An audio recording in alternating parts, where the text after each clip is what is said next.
تخيل أن يطلب منك الزواج من 50 فتاة دفعة واحدة أو مواجهة الموت المحتم.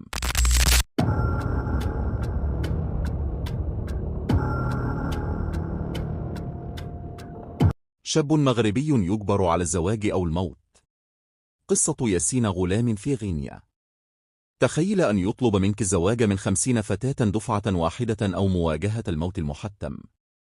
قد يبدو الأمر وكأنه حبكة لفيلم سينمائي، لكن هذا هو الواقع الذي واجهه ياسين غلام، الشاب المغربي المغامر الذي انطلق في رحلة استكشاف قلب القارة الإفريقية ليجد نفسه أمام تجربة لم تخطر له على بال.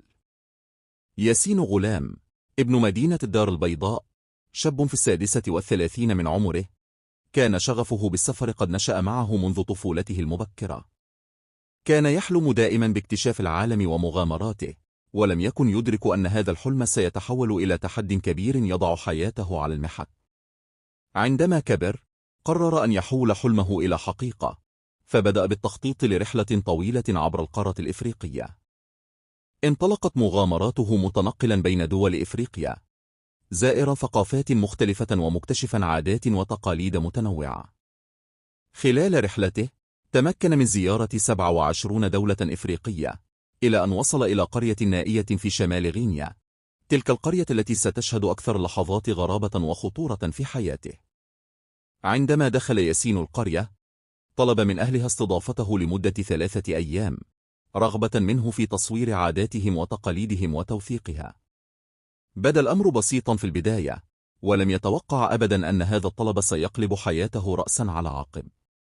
رحب به السكان وأخذوه إلى زعيم القبيلة، الذي استقبله بحفاوة كبيرة ووافق على استضافته، ولكن بشرط واحد غريب وغير متوقع: أن يتزوج إحدى بنات القبيلة. فوجئ ياسين بهذا الشرط ورفضه على الفور، موضحا أنه جاء لاستكشاف القرية وليس الزواج. لكن الزعيم لم يقتنع برفضه، وسرعان ما تغيرت ملامحه إلى الجدية، وأصدر أمرا بجمع جميع نساء القبيلة أمام ياسين. حينها أعلن الزعيم بحزم: عليك اختيار واحدة منهن للزواج، وإلا فالموت مصيرك. أدرك ياسين أن تهديد الزعيم لم يكن مزاحا، وأن حياته باتت في خطر حقيقي.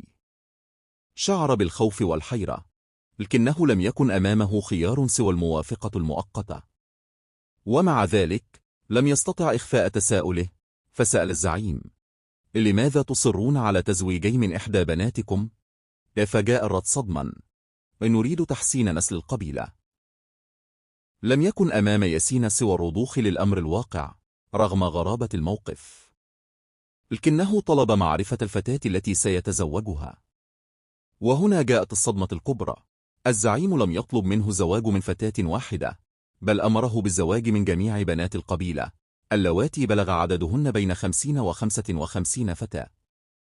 برر الزعيم هذا القرار بأنه رؤية مستقبلية لزيادة عدد أفراد القبيلة وتحسين نسلها. بعد ذلك أعد أهل القبيلة خيمة خاصة لياسين، وقيل له إنه سيمنح أسبوعا من الراحة بين كل زيج وأخر.